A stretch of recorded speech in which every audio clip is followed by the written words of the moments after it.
tema hoje é extremação. Para vocês terem uma ideia da minha ignorância, até o ano passado eu achava que extremação era com X, né? Então, somente com o estudo maior dos casos do Rio Grande do Sul, dos casos de Minas e com o nosso provimento, que eu vi que extremação não vem de extremo, extremo sim é com X, né? Mas extremação vem do verbo extremar. E como foi uma novidade para mim, e como a gente nunca enfrentou esse ato registral em 12 anos praticamente de serventia, eu acredito que seja uma novidade também para a nossa equipe. E por isso, né, como nós temos hoje regulamentação própria aqui no estado de Santa Catarina, a gente acha fundamental a nossa equipe ter contato com esse procedimento para, inclusive, apresentar saídas e hipóteses, sugestões aos usuários quando a gente conseguir identificar que para ele regularizar aquele imóvel dele, ele pode contar com o Instituto da Extremação. Para falar em extremação, é fundamental que a gente conheça o conceito de condomínio.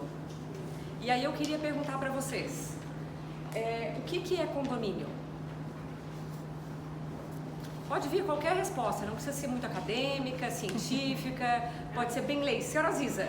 Um monte de casas juntas assim, ó. Isso. Né? Num lugar assim, fechado só na frente, pelo menos eu vejo os condomínios, né? Um monte de casas lá, juntas lá no mesmo lugar. Não, perfeito.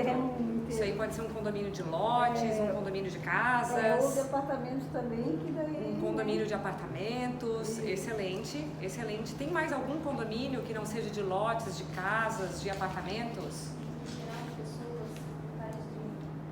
Condomínio ordinário, ou condomínio voluntário, ou condomínio geral, como apresentado pela Fernanda, quando daí não tem esse monte de casa, tem uma só, mas tem um monte de proprietário, né? Tem assim uma coletividade de proprietários. O condomínio ele pode ser de vários tipos, né? Ele pode ser de várias espécies. Nós temos o condomínio ordinário, que então nós temos um grupo de pessoas proprietária de um único imóvel, e nós temos um condomínio edilício em que nós temos um grupo de pessoas proprietários já de unidades autônomas. Então, enquanto nesse exemplo aqui do condomínio ordinário nós temos um terreno que pode ter ou não edificação, nesse exemplo do condomínio edilício, sobre um terreno foram edificados 1, 2, 3, 4, 5, 10, não sei se tem lá no fundo também, 10 ou 20 apartamentos. O proprietário desse imóvel, ele pode ter um interesse em vender ou alugar cada uma dessas unidades autônomas em separado. E quando ele tiver esse interesse de individualizar cada apartamento, ou cada sala comercial, ou cada vaga de garagem, para que cada uma dessas unidades tenha matrícula própria, ele institui o condomínio edilício. Não é obrigatório, ele poderia simplesmente edificar esse prédio, não criar essas matrículas todas para cada apartamento e deixar em condomínio ordinário, em condomínio geral, né? Então, nós temos essas espécies, né, esses tipos de condomínio ordinário, condomínio edilício, e dentro do condomínio ordinário nós temos ainda dois outros tipos, duas outras subespécies, tá? Então vocês imaginem, nós temos aqui um imóvel de 1.500 metros quadrados com 3 proprietários, na nossa matrícula 184 mil. Esse é um condomínio ordinário, pró-diviso ou pró-indiviso? Alguém lembra do conceito do que é pró-diviso e do que é pró-indiviso? Então, o que acontece? Quando nós temos um mesmo imóvel com 3 proprietários, que os 3 usam todo o imóvel, então aqui nós temos uma chácara da Fernanda, da Patrícia e da Sirlene, tá? E elas dividem, ou elas usam em conjunto essa chácara, essa fazenda, essa casa, ou elas revezam, esse final de semana é a minha família, no outro final de semana é a tua, no outro final de semana é a tua. Mas as 3 usam toda a propriedade. Esse é um condomínio pró-indiviso, porque não houve divisão interna do terreno, não houve divisão interna da gleba, do imóvel. Todos usam tudo. Já no nosso segundo exemplo, o mesmo terreno de 1.500 metros quadrados, em 500 metros quadrados, a Amanda construiu uma casa, bem bonita por sinal. A Monique, a do meio, porque é a que gosta mais de socializar, né? E a Gilce, uma também super charmosa. Cadê a Gilce? Né, Gilce? E assim, a partir do momento que elas decidiram, entre elas, onde que ia ficar os 500 metros quadrados de cada uma, não é que a Amanda use todo 1.500 metros quadrados, né? E a Monique e a Gilce também. Não. Dentro desses 1.500 metros quadrados, houve uma divisão, por isso que ele é pró-diviso, houve uma demarcação, uma especialização, em que nós sabemos exatamente onde que está 1/3 da Amanda, onde que está 1/3 da Monique e onde que está 1/3 da Gilce, né? Mas as 3 casas continuam pertencendo à matrícula 185.000 de 1.500 metros quadrados. Não houve parcelamento do solo. Perfeito? Então nós já sabemos a diferença entre condomínio ordinário e condomínio edilício, e nós já sabemos a diferença dentro do ordinário do condomínio pró-indiviso para o condomínio pró-diviso. A extremação, gente, ela vem para tratar esse caso aqui. Ela não vem para tratar nenhum outro tipo de condomínio. Ela vem para tratar o condomínio pró-diviso, que é o condomínio em que as pessoas, os proprietários, eles já, entre eles, decidiram onde que cada um vai usar e fruir do bem. Onde que cada um vai se alocar, né? A extremação, então, resolve essa situação. E o que é extremar com S? Extremar é delimitar, é demarcar, é dividir, abalizar, balizar, limitar. E quando nós temos uma mesma matrícula com 3 proprietárias, em que surge a necessidade de uma ou 2 ou dessas 3 terem matrícula própria, o que elas precisam fazer? Demarcar os 500 metros quadrados delas, né? Demarcar exatamente a descrição ali, a gleba, que entre o acordo interno delas, elas ocuparam e tomaram posse, né? Dentro da área maior. Então, a extremação, ela serve para essa delimitação e essa demarcação. Nós temos, então, uma aula, já que vocês assistiram, do Dr. Endrigo Senzi, que é nosso registrador de imóveis de Corrêa Pinto, né? Nosso registrador de imóveis aqui catarinense. Ele fala que, então, extremação é um instituto jurídico através do qual proprietários de imóveis urbanos e rurais que estejam em situação de condomínio pró-diviso podem extrajudicialmente, não precisa de ação judicial, destacar suas áreas da matrícula mãe, sem a necessidade de participação de todos os demais condôminos. Então, a extremação está dita aqui, né? Hoje ela é possível em imóvel urbano e rural. Hoje ela não precisa da anuência de todos os condôminos, todos os proprietários daquele imóvel, como a extinção de condomínio e divisão amigável exige, né? E ela é um procedimento extrajudicial. Nós não precisamos da intervenção do Poder Judiciário para regularizar esse imóvel. Nós tínhamos um provimento de 2019, aqui da nossa corregedoria, que era o provimento 1 de 2019. E assim, pouquíssimo conhecido, por quê? Porque ele limitava a extremação à regularização de imóveis rurais. Então, acabou não sendo utilizado, não foi inserida essa norma dentro do nosso Código de Normas, né? Ficou um provimento avulso, então até é pouco conhecido. No ano passado, como exposto pela Monique, em novembro, nós tivemos a publicação do provimento 63. Então, ele não tem nenhum ano. E aí o provimento 63, ele foi muito além do provimento 1 lá de 2019. Por quê? Porque ele inseriu a norma dentro do Código de Normas. Ele incluiu os artigos 712A a 712H e incluiu um capítulo dentro do Código de Normas na parte de registro de imóveis, que é o capítulo 9A. E regulamentou muito melhor, né, trouxe mais elementos, mais informações e abrangeu para imóveis urbanos.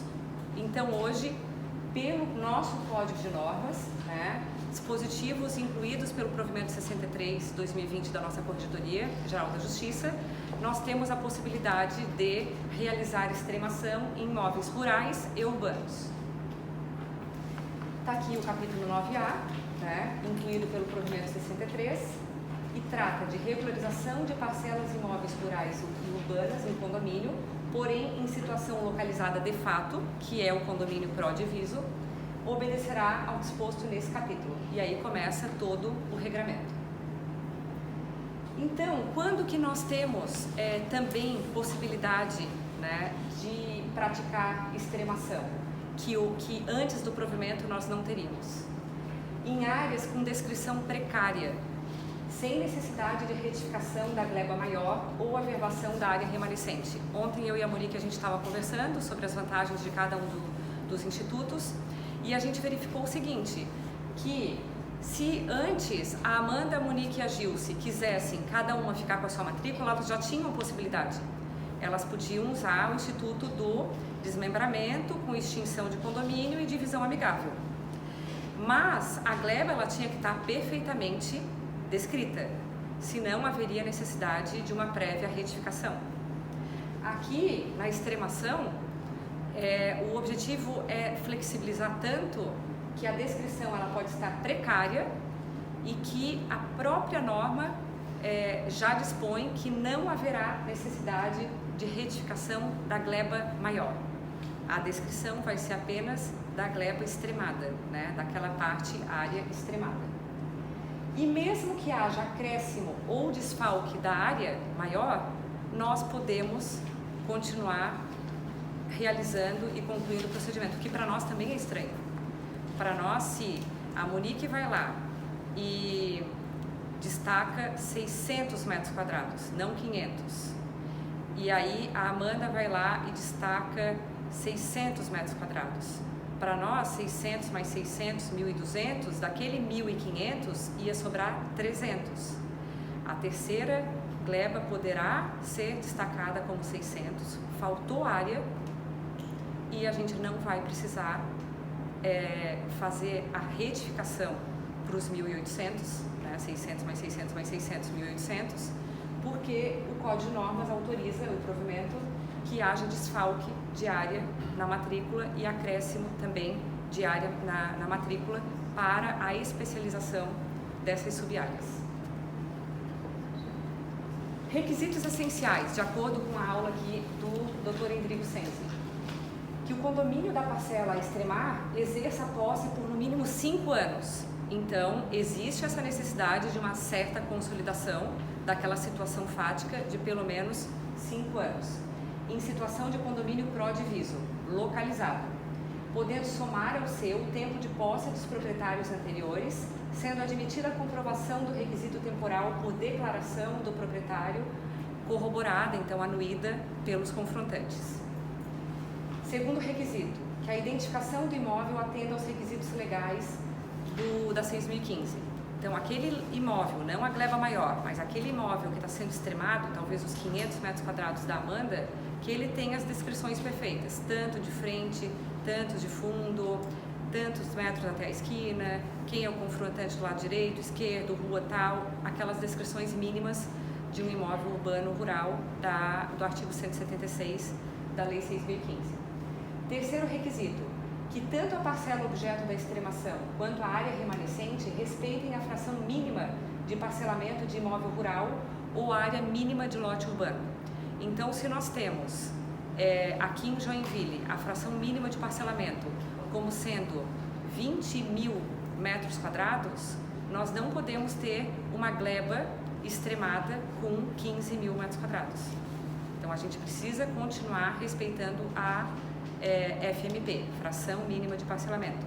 E Na zona urbana, a mesma coisa. Se naquele bairro a área mínima de um lote é de 300 metros quadrados, a gente não pode abrir lote e matrícula de lote de 110 metros quadrados.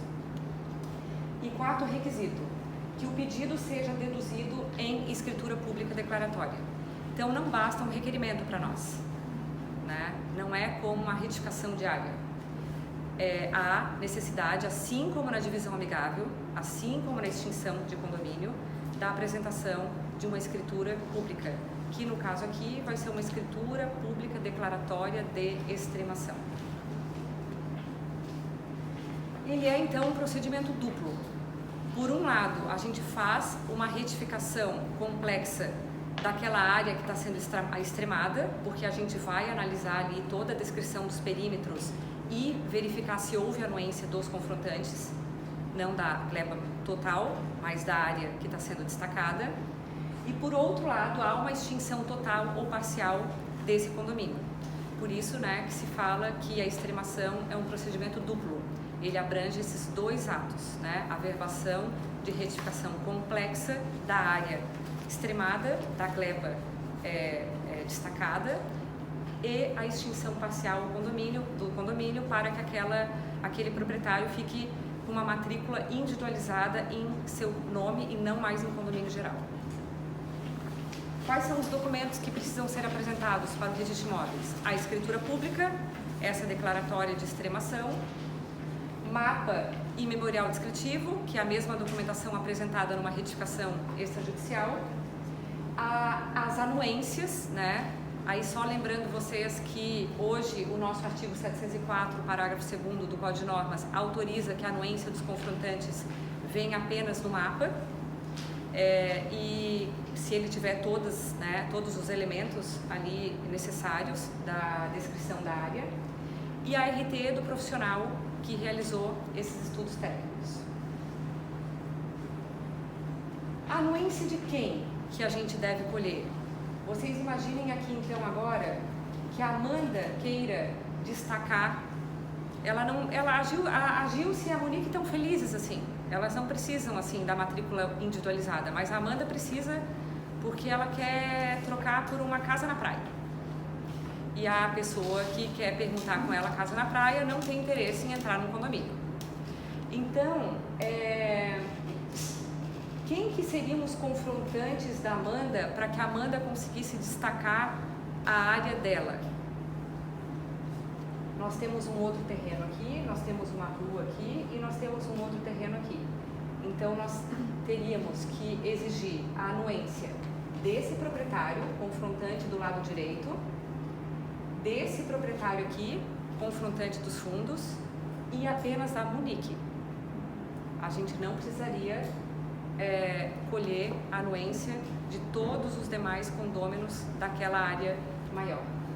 E faltando a anuência de algum confrontante, o procedimento é o mesmo da retificação extrajudicial. Nós, Registro de Imóveis, temos competência funcional para intimar aquele confrontante para que no prazo de 15 dias ele se manifeste, né, ou não pela concordância em relação ao procedimento. Se houver acréscimo de área, da mesma forma como acontece também com a retificação extrajudicial, há necessidade de nós exigirmos o recolhimento de FRJ. Precisamos observar se o requerente do procedimento é realmente condômino. Então, quem nos pediu para extremar já aparece na matrícula? Já é proprietário daquela matrícula? Tem legitimidade? Lembrando que, se tratar de adquirente da parcela, o título aquisitivo deve ser apresentado concomitantemente com a extremação. Não é proprietário ainda na matrícula, mas nos apresentou uma escritura pública de compra e venda de 1/3 daquele imóvel. Nós vamos registrar, para manter a continuidade, aquela escritura pública de compra e venda dos 500 metros quadrados, 1/3, e aí, depois disso, garantida a continuidade e legitimidade, nós podemos, né, dar seguimento com a extremação. Se os confrontantes atestam o tempo de posse declarado por ele, existe esse tempo de posse para a gente verificar se aquele requisito de 5 anos foi atendido? Se foram apresentados CCIR, NIF e CAR no caso de imóvel rural. No caso de imóvel urbano, se há autorização municipal e a comprovação da pré-existência de infraestrutura essencial a ser atestada pelo município. Existe no provimento essa necessidade de apresentação, em casos de imóveis urbanos, que o município declare que há infraestrutura essencial, né, para que o ato seja realizado. Então, o município precisa declarar, olha, existe uma casa sobre esse imóvel há 7 anos, né? Existe uma edificação sobre esse imóvel, então nós precisamos exigir essa declaração, essa anuência, essa comprovação do Poder Público Municipal. Tratando-se de área extremada de condômino falecido, se este está sendo representado por inventariante. Caso se trate de inventário finalizado, não há que se falar em inventariança, devendo o procedimento ser requerido por quem efetivamente recebeu o imóvel no inventário. Então, se a gleba ser destacada, nós verificarmos que o proprietário faleceu, o inventariante, né, que tem poderes necessários para requerer o destaque daquela gleba, até talvez para já inventariar e fazer a partilha do imóvel individualizado, ou se o inventário já tiver sido finalizado e aquele 1/3 coube a alguém, é esse herdeiro que vai ter legitimidade para requerer a extremação. Recolhimento do FRJ, né? Se há ônus, e nesse caso observar o roteiro do artigo 712G do Código de Normas. O Código de Normas trouxe uma série de hipóteses, eu não sei se são 8 ou 10 hipóteses, que se tiver ônus na matrícula, o que a gente deve fazer? E aí a gente, em cada um dos casos concretos que nós analisarmos, nós vamos verificar, né, o disposto no 712G. Se há necessidade de certificação do INCRA da parcela extremada. Se essa parcela extremada tiver mais que 100 hectares, aí sim há necessidade de georreferenciamento com certificação do INCRA. Muito difícil isso acontecer aqui em Joinville. Nossas propriedades rurais não são né, grandes latifúndios. Aquele 712G que eu expus para vocês fala o seguinte: na eventualidade da incidência de cláusulas, ônus ou gravames sobre a parcela objeto da localização, o oficial observará o seguinte procedimento. Então, no caso de hipoteca, a gente dispensa a anuência do credor hipotecário, mas a gente comunica o credor hipotecário logo em seguida. Então, criou uns procedimentos diferentes assim para nós. No caso de penhora, nós vamos praticar o ato independentemente de prévia autorização judicial, mas também vamos comunicar o magistrado. No caso de penhora fiscal, nós vamos exigir a expressa anuência do ente público, né? Então, nós temos diferentes tipos de gravames e diferentes procedimentos que nós devemos atender e respeitar em cada um deles. Anticrese, nunca vimos, propriedade fiduciária, caso de usufruto, caso de indisponibilidade, 9 casos, então, arrolamento e incidência de outros ônus, cláusulas ou gravames, né, não expressamente previsto nesse artigo, deveremos qualificar o título com base nas regras inerentes aos exames das escrituras públicas de extinção e divisão amigável. Quais os atos que nós vamos praticar na matrícula? Nós acabamos de ver que a extremação é um procedimento duplo. Então, nós precisamos inserir as medidas da gleba a ser destacada, de acordo com o mapa e memorial descritivo que nós recebemos. Nós precisamos extinguir esse condomínio parcial ou totalmente, de acordo com quantos condôminos, quantas pessoas proprietárias ali participaram do ato e demonstraram esse interesse. E averbar a saída dessa área da matrícula mãe e abrir nova matrícula já diretamente em nome do proprietário dessa parte destacada. Os nossos atos, então, seriam: o 712F fala, vamos averbar a inserção das medidas da gleba a ser localizada. Então, nós vamos praticar uma averbação de retificação, de inserção de medidas, que para nós é uma averbação do artigo 213, inciso 2 da Lei 6.015. antigamente chamada de retificação complexa, né? Cobramos então como registro com valor, com base no valor do imóvel, a gleba destacada e não a área total. Registrará a localização da gleba da mesma forma que procede ao registro da escritura de divisão. Então, o ato aqui de extremação vai fazer com que a gente extinga parcial ou totalmente o condomínio e proceda à divisão amigável. E abrirá a matrícula para a parcela localizada. Então, cada gleba extremada, podem ser várias, né? Pode ser apenas uma, vai ter a sua respectiva abertura de matrícula. Os emolumentos. No primeiro ato é uma retificação de maior complexidade, então a base de cálculo é o valor do imóvel. O segundo ato é uma extinção de condomínio, é um registro com valor, também com base de cálculo, valor do imóvel. Nós temos que fazer a averbação da saída dessa área, que é uma AV sem valor, já com a indicação do número da nova matrícula, e a abertura de matrícula ou matrículas, né, dependendo da quantidade de áreas extremadas. Quando utilizar cada um deles? Desdobro com extinção de condomínio e divisão amigável ou extremação? Depende da quantidade de proprietários interessados em individualizar a sua gleba. Se nós temos aqui Amanda, Monique e Gilce, e se todas tiverem interesse em extinguir o condomínio, em abrir a sua matrícula própria, em localizar a sua área, qual desses procedimentos que poderia ser utilizado? Tanto faz, né? Se cumpridos os requisitos dos 5 anos, né, nós poderíamos tanto sugerir a extremação, mas como a Fernanda colocou, vai precisar de mapa, memorial descritivo, os dois precisam. Então, a parte técnica ali, de profissional responsável técnico, tanto extremação como desdobro e extinção de condomínio de divisão amigável precisam. A escritura pública, os dois precisam, né?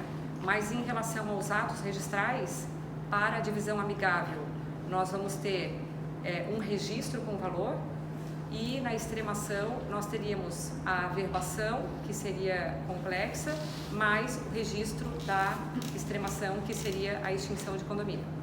Então, havendo consenso e vontade unânime, os procedimentos, eles meio que se confundem e podem ambos ser utilizados e recomendados por nós. E aí nós ficaríamos a Amanda com a matrícula 200.000, a Monique com a matrícula 200.001 e a Gilce com a matrícula 200.002, e cada uma com os seus 500 metros quadrados separados.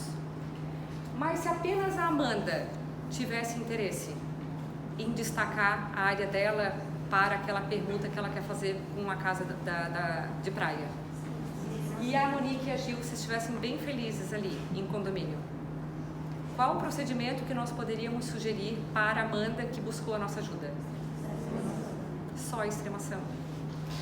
Porque a extinção de condomínio e a divisão amigável, ela depende da unanimidade dos condôminos, dos proprietários. Então, se não existe essa unanimidade, a extremação, ela é cabível, é possível, né? Ela consegue regularizar sem ter que convencer a Monique e a Gilce, vamos contratar um topógrafo para medir a minha, para medir a tua, para medir a tua também, vamos fazer uma escritura pública de divisão amigável. Não tenho interesse. Então tá, então eu vou fazer sozinha. Aí fazendo sozinha, pela extremação, cumprindo os requisitos, ela consegue. Cumprindo os requisitos. Então, se a Amanda ela quiser, mesmo assim ela tem que ter uma assinatura de contratante dela, da extremação, da Monique? Ela vai precisar da anuência, pelo menos, da Monique. Da Monique. Isso, não da Gilce. E aí, como que ficaria? Nós temos a matrícula ali das três, os 1.500 metros quadrados, que é a 185.000. A Amanda ficaria com a matrícula 200.000 e a Monique e a Gilce continuariam dentro da matrícula 185.000. Nós não abriríamos nova matrícula para essa área remanescente. Nós não exigiríamos regularização da área remanescente, nós não exigiríamos mapa da área remanescente, porque o objetivo da norma é que se a Amanda tiver interesse sozinha, que ela produza o material técnico apenas da gleba dela, que ela não tenha que contratar engenheiro, topógrafo, profissional, responsável técnico para a medição da área remanescente, né, que não lhe pertence. Então, para nós isso é bem diferente também, porque hoje nós exigiríamos a verbação da área remanescente com abertura de matrícula própria.